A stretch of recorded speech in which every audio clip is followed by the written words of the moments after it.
বিসিবির নির্বাচন নিয়ে যে নাটক সিনেমা চলতেছে সেইটা নিয়ে আসলে আমি কথা বলি নাই, এখনও বলবো না, সেটা বলারও দরকার নাই। কিন্তু কথা বলছিলাম বাংলাদেশের number one opening batsman Tamim Iqbal খানকে নিয়ে, যিনি আসলে ওনার রিপ্লেসমেন্ট এখনও বের হয় নাই, কিন্তু তামিম ইকবাল খান কিন্তু দেশের জন্য খুব ভালো কিছু করেছেন, অবদান আছে ওনার, খুব ভালো অবদান আছে।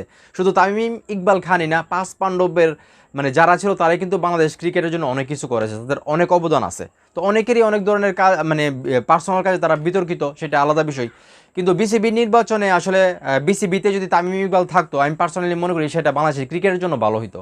কারণ তামিম ইকবাল খান কিন্তু ক্রিকেটের সঙ্গে অনেক বছর ধরে জড়িত আছে। সে ইন্টারন্যাশনাল তো খেলছি, সেটা তো আসলে বলার অবকাশ থাকে না। সেই সঙ্গে ঘরোয়া যে লিগগুলো চলতেছে সেখানে খেলতেছে, তারপরে বিপিএলে খেলতেছে, এবং ইন্টারনাল যে সমস্যাগুলো আছে সেইগুলো কিন্তু আসলে যারা ক্রিকেট খেলে বা ক্রিকেটের সঙ্গে জড়িত আছে, মাঠে যারা থাকে, তারা কিন্তু মানে জানে যে কোথায় কী সমস্যা, এবং সেই সমস্যাটা বা সমস্যাগুলো দূর করতে গেলে কিন্তু তাদেরকে কাছে আনা দরকার। আমি যেটা মনে করি, মানে বিসিবিতে তাদেরকে সুযোগ দেওয়া দরকার তারা ক্রিকেটের জন্য কাজ করতে। এবং যারা খেলোয়াড় আছে, যারা অলরেডি খেলতেছে, তাদের যে একটা মানে টান থাকে ক্রিকেটের জন্য, সেই টানটা কিন্তু একজন ব্যবসায়ীকে থাকবে না, ঠিক না? যারা যারা বিজনেস করে বা তারা কিন্তু তাদের ব্যবসাটাকেই আসলে দেখবে।